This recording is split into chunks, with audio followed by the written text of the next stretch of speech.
वो भी एक समय था जब अमेरिका और रूस के बीच चांद पर जाने की होड़ मची हुई थी। हम बात कर रहे हैं 1950 से 1960 के दशक की, जब दोनों देश स्पेस में अपना लोहा मनवाना चाहते थे। हालांकि अमेरिका ने चांद पर पहले पहुंचकर बाजी मार ली, लेकिन इससे खुलासा हो गया कि वहां जीवन जीने जैसे हालात नहीं हैं। ऐसे में वैज्ञानिकों के दिमाग में आया कि जब इसका कोई फायदा नहीं है तो क्यों ना इस पर कोई एक्सपेरिमेंट किया जाए। अगर इसे परमाणु बम से उड़ा दें तो धरती पर इसके क्या परिणाम दिखाई देंगे? क्या धरती से ये ब्लास्ट दिखाई देगा? क्या चांद के टूटने पर इसके टुकड़े धरती पर आकर गिरेंगे? ये है सच से परे, और आज हम जानेंगे कि अगर न्यूक्लियर बम चंद्रमा पर गिराया जाए तो क्या होगा। दिवाली के मौके पर आसमान में आतिशबाजी हमें भले ही मजेदार लगे, लेकिन चांद के टुकड़े टुकड़े होने का नजारा बेहद भयानक होगा। चांद के फटने का विचार भी हमें डरा देता है, लेकिन 1957 में अमेरिका ऐसा करने की इच्छा रखता था। दरअसल 1957 में जब रशिया का स्पुतनिक पृथ्वी को ऑर्बिट कर स्पेस रेस में आगे निकल गया, तो अमेरिका ने अपनी शक्ति के प्रदर्शन के लिए चांद पर विस्फोट करने का प्लान बनाया था। अमेरिका का मानना था कि पृथ्वी से दिखाई देने वाला एक चंद्र विस्फोट अमेरिका की असीमित शक्ति का प्रदर्शन होगा, जो लोगों के बीच उनकी भव्यता को दर्शाएगा। इस प्रोजेक्ट को अमेरिका ने A119 नाम दिया। जरा सोचिए, अगर आपको आकाश में ऐसा नजारा देखने को मिलता तो क्या आपको शांति का एहसास होता?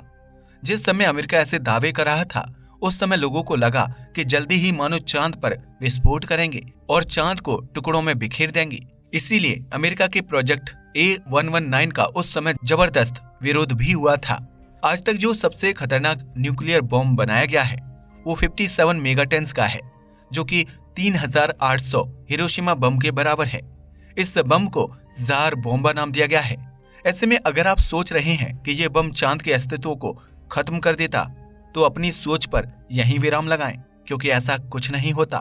जार बोम्बा, जो कि एक सबसे बड़ा परमाणु हथियार है, अगर हम उसे चांद पर भेजते तो चांद के टुकड़े टुकड़े नहीं होते, लेकिन ये काफी हद तक चांद को प्रभावित करता। अगर बोम्बा द्वारा विस्फोट चांद के रोशनी वाले हिस्से में किया जाता तो आपकी आंखें इस विस्फोट को नहीं देख पाती, लेकिन यह विस्फोट अगर चांद के डार्क साइड पर होता तो आपकी आंख को यह विस्फोट चांद पर एक ब्लिप सा दिखाई देता। इसकी मुख्य वजह चांद की पृथ्वी से दूरी है। जार बोम्बा को चांद पर भेजने का परिणाम यह होता कि चांद पर वातावरण की कमी के कारण एक बहुत बड़ा क्रेटर बन जाता, लेकिन फिर भी आप इस क्रेटर को नंगा आंखों से नहीं देख पाते। अब बात आती है कि चांद को बर्बाद करने के लिए हमें कितने बड़े बम की जरूरत होगी। इस प्रक्रिया के लिए हमें 10 ट्रिलियन मेगाटन TNT की जरूरत होगी। इतनी भारी मात्रा का विस्फोट चांद को अर्थ ऑर्बिट से बाहर फेंक देगा। इसका नतीजा ये होगा कि भारी मात्रा में मीटियोर्स पृथ्वी की ओर आएंगे। चांद के न होने का हमारे टाइडल फोर्स पर गहरा प्रभाव पड़ेगा, जिससे लाइफ पूरी तरह नष्ट हो जाएगी और हमारे मौसम में भी भारी उलटफेर होगा। विस्फोट से होने वाला नुकसान काफी कुछ इस बात पर भी निर्भर करता है कि हम कितनी शक्ति वाला परमाणु बम स्पेस में छोड़ रहे हैं। अगर हम चंद्रमा की सतह के पास एक कम शक्ति वाले परमाणु हथियार को विस्फोटित करते हैं, तो चांद की मिट्टी विस्फोट से मिलने वाली कुछ एनर्जी को एब्जॉर्ब करेगी और वहां मौजूद चट्टानों को पिघलाएगी।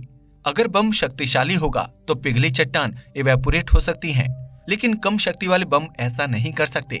अगर आप सोच रहे हैं कि इस विस्फोट से चांद के ऊपर धुएं और धूल का एक गुबार वाला बादल बन जाएगा, तो ऐसा कुछ भी नहीं होगा।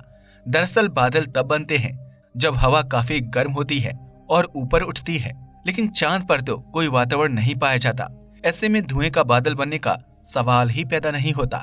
छोटे विस्फोट से अगर आप चांद की ऑर्बिट में आने वाले बदलाव के बारे में सोच रहे हैं तो उसकी चिंता मत कीजिए, क्योंकि ऑर्बिट काफी कॉम्प्लेक्स होती है और एक कमजोर बम के धक्के से चांद की ऑर्बिट में बदलाव करना लगभग असंभव है। 1958 में जिस बम को अमेरिका चांद पर गिराने के सपने देख रहा था, वो चांद को उसकी ट्रैजेक्टरी से बाहर भी नहीं निकाल पाता। जैसा कि हम जानते हैं कि चांद बिल्कुल भी पृथ्वी की तरह नहीं है।